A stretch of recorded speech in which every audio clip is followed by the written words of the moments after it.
खान साहब थे, वो एक पनवाड़ी की दुकान में रोज पान खाने जाया करते थे। एक दिन उन्होंने उसकी दुकान में एक तस्वीर देखी जिसमें छोटे से बालक की छवि थी। वो खान साहब उस बालक की तस्वीर देखकर पनवाड़ी से कहते हैं कि बालक तो बहुत ही सुंदर है। इसके सिर पर मोर मुकुट, कानों में कुंडल, तन पे पीतांबर और पाँव में पैजनियां कितने सुंदर लग रही हैं। लेकिन बस एक ही कमी है कि ये जिस जमीन पर खड़ा है वो खुरदरी है और इसके पाँव में जूते भी नहीं हैं। ये खुरदरी जमीन इस नन्हे पाँव में चुभती होगी। ये बात सुनकर पनवाड़ी ने उससे कह दिया कि तो तुम ही ले आओ इसके जूते और उसे पहना दो। बात खान साहब को लग गई। दूसरे दिन ही वो उस बालक के नन्हे पाँव के लिए जूते बनवाकर पनवाड़ी के दुकान पर पहुंच गया और पनवाड़ी से कहा कि देखो, मैं इस बालक के लिए जूते ले आया हूँ, उसे बुला लो, मैं उसे पहना दूंगा। पनवाड़ी ने कहा, अरे ये बालक तो यहाँ नहीं रहता है, ये तो वृंदावन में रहता है। वृंदावन में? खान साहब कहते हैं, वृंदावन में? वो कहता है, हाँ, ये तो वृंदावन में रहते हैं। तो खान साहब कहते हैं, चलो वृंदावन में ही पहना देंगे, लेकिन जरा उसका नाम और पता तो बता दो। तो पनवाड़ी कहता है कि खान साहब, वृंदावन में जाकर किसी से भी पूछ लेना कि श्याम कहाँ रहता है, तो सभी बता देंगे। अब वो खान साहब वृंदावन पहुंच जाते हैं और हाथों में पादुका लेकर किस तरह से श्याम को ढूंढ रहे हैं।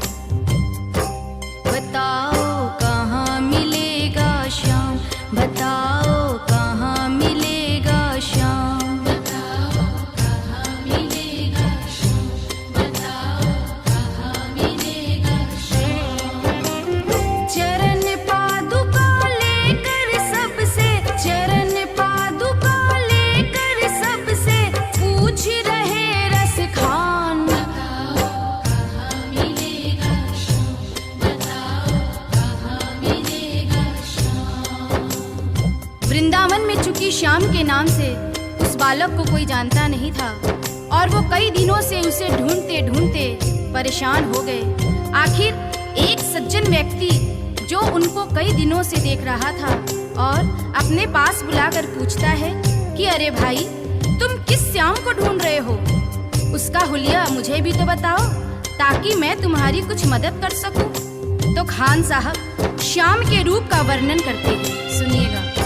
वो नन्हा सा बालक है, सांवली सी सूरत है, बाल घुंघराले उसके, पहनता मोर मुकुट है, बाल घुंघराले उसके, पहनता मोर मुकुट है, नैन उसके कजरारे, हाथ नन्हे से प्यारे, बांधे पैजनिया पग में, बड़े दिलकश है नजारे, बांधे पैजनिया पग में, बड़े दिलकश है नजारे।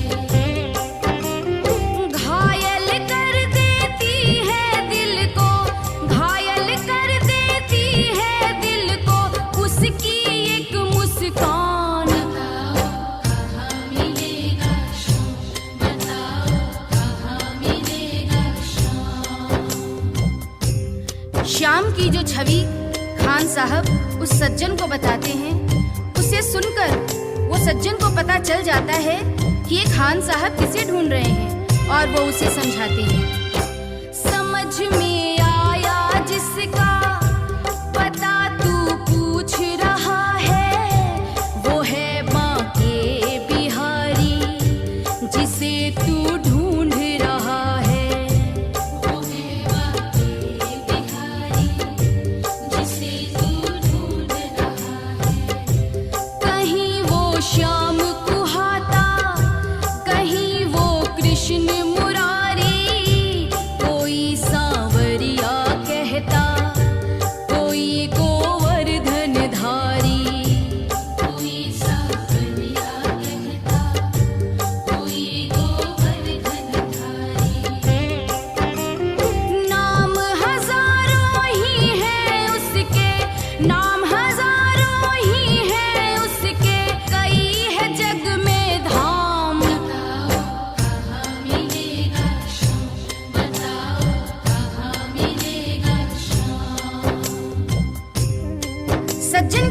सुनकर और उससे पता जानकर वो सीधे बांके बिहारी के मंदिर में पहुंच जाते हैं और ज्यों ही मंदिर के अंदर प्रवेश द्वार पर जाने लगते हैं, वहीं खड़ा पुजारी उन्हें मंदिर के अंदर जाने से रोक देता है और कहता है कि तुम अन्य जाति के हो, इसलिए तुम अंदर प्रवेश नहीं कर सकते हो। तो खान साहब उस पुजारी से बहुत मिन्नतें करते हैं, लेकिन वह पुजारी उस खान साहब को आज्ञा नहीं देते हैं और खान साहब को मजबूरीवश क्या करना पड़ता है, सुनिएगा। मुझे ना रोको भाई, मेरी समझो मजबूरी, शाम से मिलने दे दो, बड़ा है काम जरूरी। शाम से मिलने दे दो, बड़ा है काम जरूरी। सीढ़ियों पर मंदिर के डाल कर बैठा डेरा, कभी तो घर से बाहर शाम आएगा मेरा, कभी तो घर से बाहर शाम आएगा मेरा। इंतजार करते करते ही, इंतजार करते करते ही सुबह से हो गई शाम। बताओ कहाँ मिलेगा शाम, बताओ कहाँ मिलेगा शाम।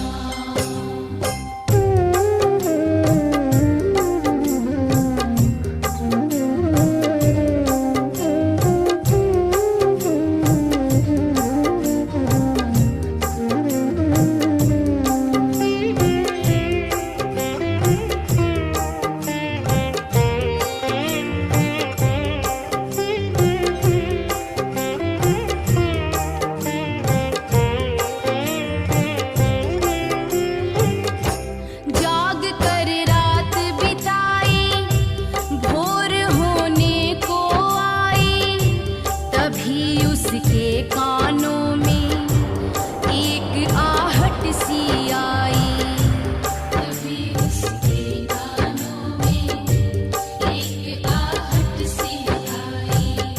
वो आगे पीछे देखे, वो देखे दाएं बाएं, वो चारों ओर ही देखे, नजर ना कोई आए। वो चारों ओर ही देखे, नजर ना कोई आए। झुकी नजर तो कदमों में, झुकी नजर तो कदमों में, बैठा था नन्हा श्याम। बताओ कहाँ मिलेगा शाम, बताओ कहाँ मिलेगा शाम। चूंकि भक्तों के लिए यहाँ महत्वपूर्ण संदेश है, इंसान जब तक अपने मद में खोया रहता है, जब तक इधर उधर देखता रहता है, भगवान उसे नजर नहीं आते हैं। जब तक उसका शीश नहीं झुकता है, उस पर भगवान की कृपा नहीं होती है। यहाँ पर जैसे ही खान साहब शीश झुकाकर नीचे की ओर देखते हैं, तो वह बालक नजर आ जाता है और खान साहब खुशी से फूले नहीं समाते हैं और कैसे उस बालक पर अपना प्रेम लुटाते हैं। खुशी से गदगद होकर गोद में उसे उठाया, लगा कर के सीने से बहुत ही प्यार लुटाया, लगा कर के सीने से बहुत ही प्यार लुटाया। पादुका पहनाने को पाँव जैसे ही उठाया,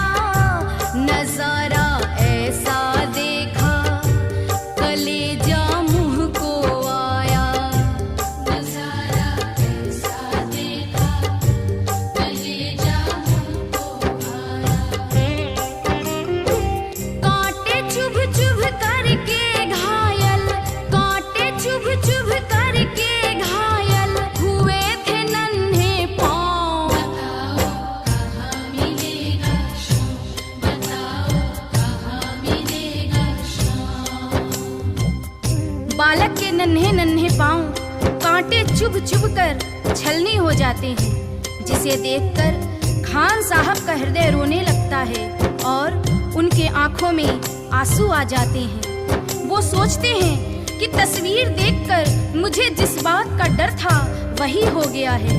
ये खुरदरी जमीन पर चलकर आया है जहां फूलों में कांटे पड़े होंगे, जिससे इसके पांव घायल हो गए हैं। और उस नन्हे बालक से खान साहब रोते रोते कहते हैं, खबर देते तो खुद ही तुम्हारे पास में आता, न पग में छाले पड़ते न चुभता कोई कांटा। अब वो नन्हा बालक उस खान साहब की उंगली पकड़कर मंदिर के अंदर ले जाता है और बांके बिहारी की मूरत की तरफ इशारा करके कहता है कि बोलो खान भाई बोलो, अगर मैं तुम्हें अंदर बुला लेता तो तुम क्या मुझे पहचान पाते? क्या तुमने यही मूरत अपने दिल में मेरे लिए बसाई थी? क्या तुम मुझे पहचान पाते?